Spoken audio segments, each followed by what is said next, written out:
Bienvenue sur Univers Échec, hein, une nouvelle chaîne d'échecs qui abordera avec vous des thèmes qui j'espère vous seront utiles en phase de jeu.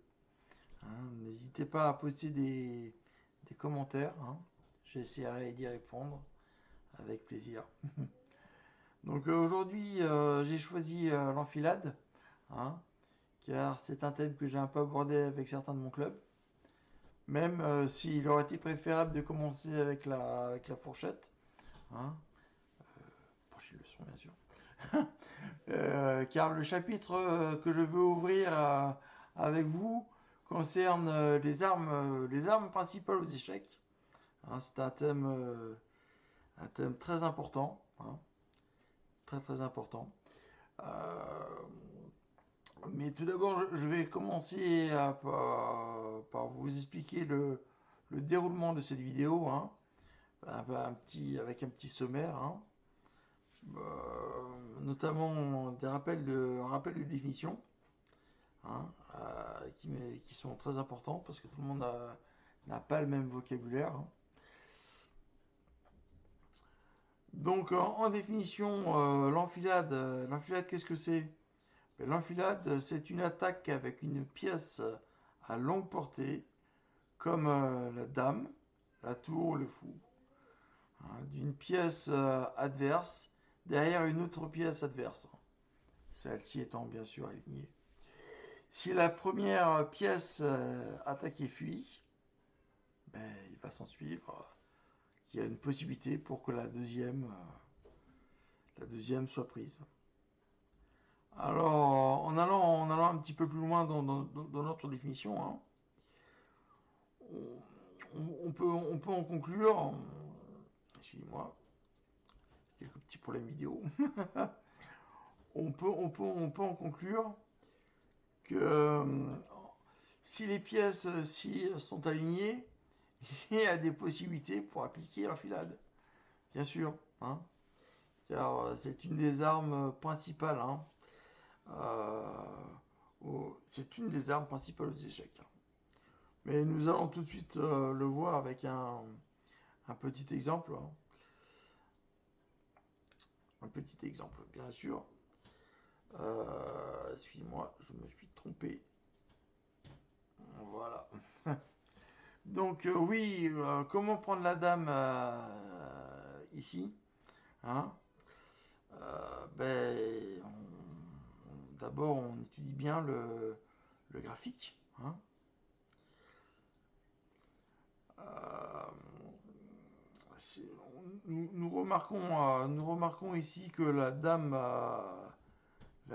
et le roi, hein, sont alignés, hein, sur la colonne E, hein.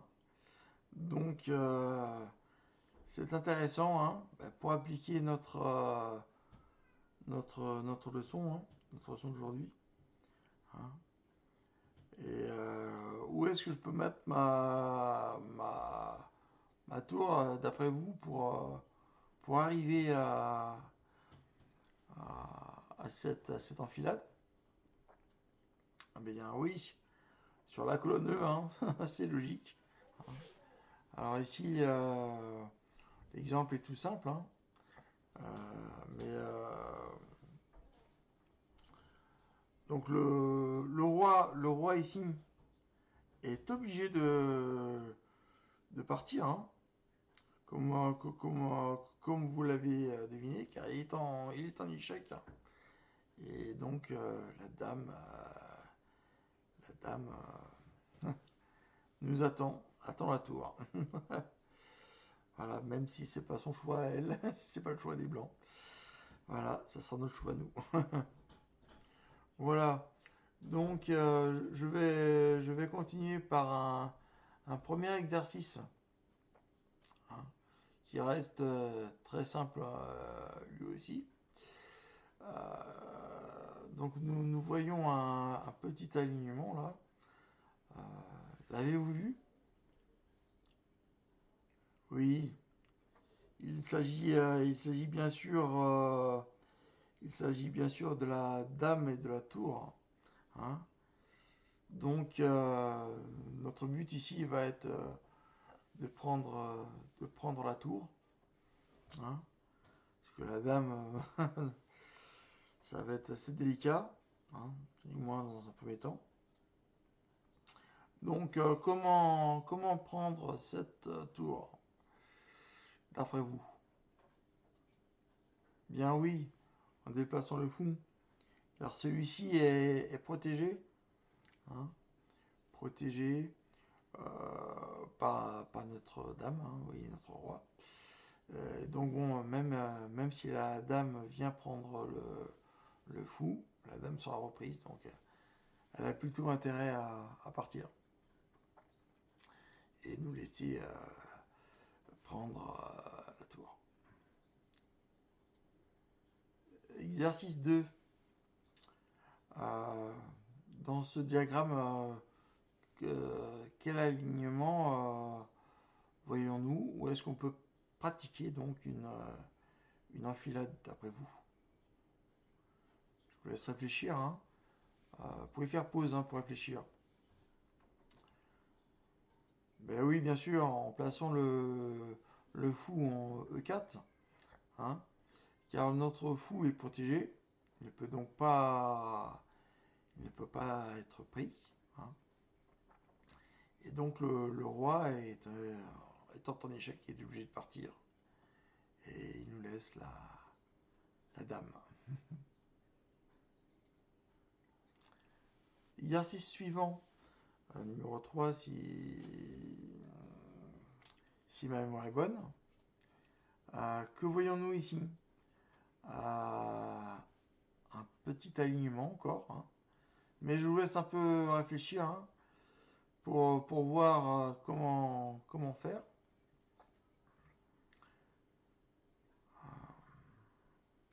Vous avez une petite idée? Ah oui, je pense qu'il va falloir utiliser notre fou. Hein. Même si dans ce cas-là, notre fou sera perdu. Il va permettre à notre roi de se détacher de sa dame. Hein, pour ensuite avoir une deuxième enfilade. Hein. Avez-vous vu cette deuxième enfilade? Ben oui, bien sûr, une enfilade en C3. Hein. Car ici, la dame n'est plus protégée par son roi. Donc le roi va être obligé de partir et il nous laisse sa dame. Exercice suivant. Ah, ici c'est un mélange de thèmes. Hein, bien sûr, il y aura un peu d'enfilade, mais pas que. Pas que. Je vous laisse voir comment prendre la dame noire.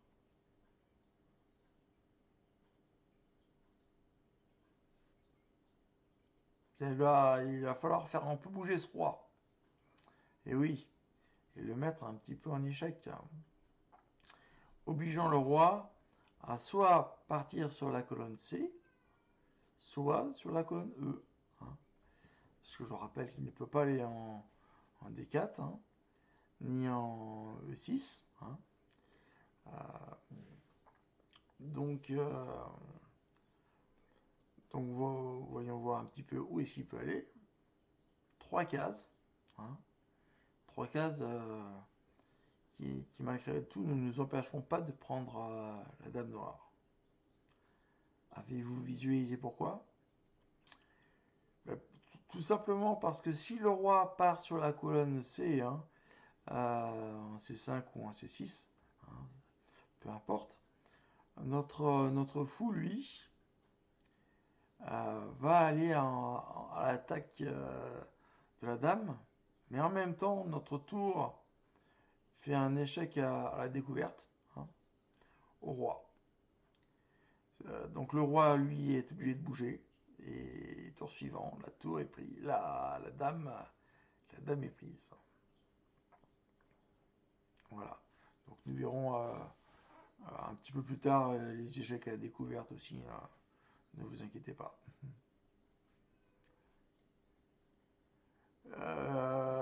Mais bon, comme j'ai dit, hein, le roi a une autre possibilité. Il peut aller en V4, hein, chose qu'il fait.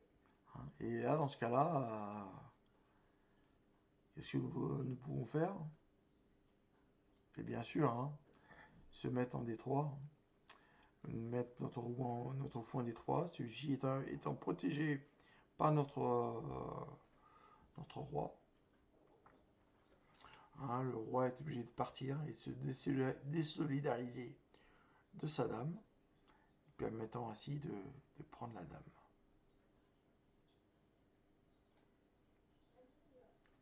Exercice suivant.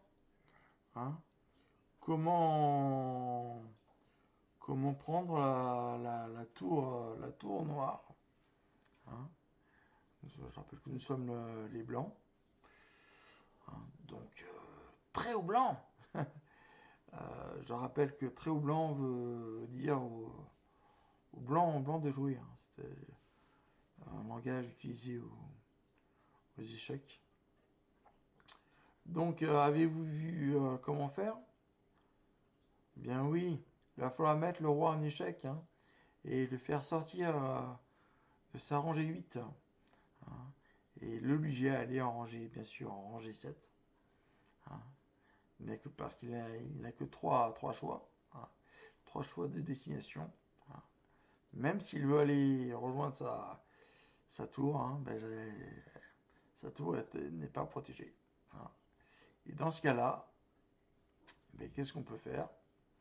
Une enfilade encore. Nous mettons notre tour blanche. Je vous laisse réfléchir. Mettez la vidéo en pause si vous n'avez pas vu. Bien oui. H7. Tout ce qui est de plus logique. Voilà. Exercice suivant, et qui sera aussi notre dernier exercice. C'est un petit mélange de tactiques. Celui-ci aussi. Parce que là, nous n'avons pas d'enfilade directe. Enfin, nos pièces ne nous permettent pas de faire une enfilade directe. On aurait eu une tour, ça aurait été plus facile, mais non, nous n'avons pas de tour. Ici, on joue les noirs. Donc, comment provoquer il va falloir voir comment prendre cette dame blanche. Et donc, comment provoquer une enfilade. Bien, ça va être un peu le préambule de mon prochain thème, qui sera la fourchette. Parce que là, notre pion est obligé de faire une fourchette. Une fourchette parce que il attaque le roi et la dame en même temps. Voilà. Mais bon, le roi et la dame ne le voient pas de la sorte. Parce que la dame ne veut pas se faire prendre directement. Elle veut protéger sa peau. Et donc il y a deux choix. Soit c'est le roi qui prend le pion, soit c'est la dame qui prend le pion. Allez, honneur à la dame. Donc là, il y a une enfilade encore. Je vous laisse un peu réfléchir. L'avez-vous vu? Bon, mettez en pause si vous ne l'avez pas vu. Et oui, en case B3, là le roi est encore en échec. Et il est encore obligé de partir. Et ce qui nous permettra bien sûr de prendre la dame. Mais bon, il y a une autre solution. Parce qu'on a vu la dame en travail, mais bon, échecs, il y a quand même une parité, hein. Donc, le roi aussi, hein, doit peut-être un petit peu bosser. Oui, oui, oui. Donc, au boulot. Euh, donc, si le roi prend le pion, hein, comme il vient de le faire, où est-ce qu'on peut trouver, où est-ce qu'on a une enfilade? Bien oui, hein, ici, hein, si on met notre fou en D7, hein, il y a une enfilade, hein, notre fou étant protégé, le roi ne peut pas prendre le fou, hein, il est obligé de partir, et il nous laisse bien sûr la dame. Voilà, donc comme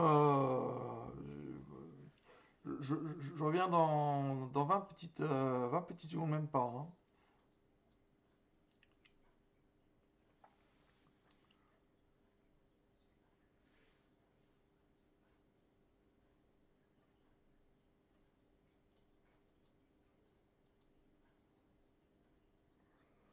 Oui, donc comme je vous l'ai dit tout à l'heure, je voulais voir avec vous le thème des prochaines séances, hein.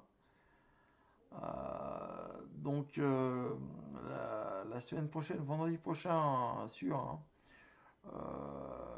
vous aurez, parce que tous les vendredis, vous aurez au moins une vidéo de préparée.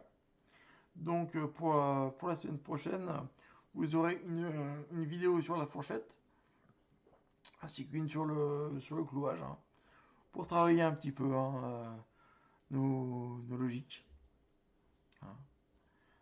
Ensuite, nous verrons bien sûr d'autres armes, hein, dans les séances successives. Voilà, j'espère que ma vidéo vous a plu, hein. N'hésitez pas à mettre un petit pouce, hein, et puis de vous abonner, hein. Je vous remercie d'avance. Allez, ciao, bye bye.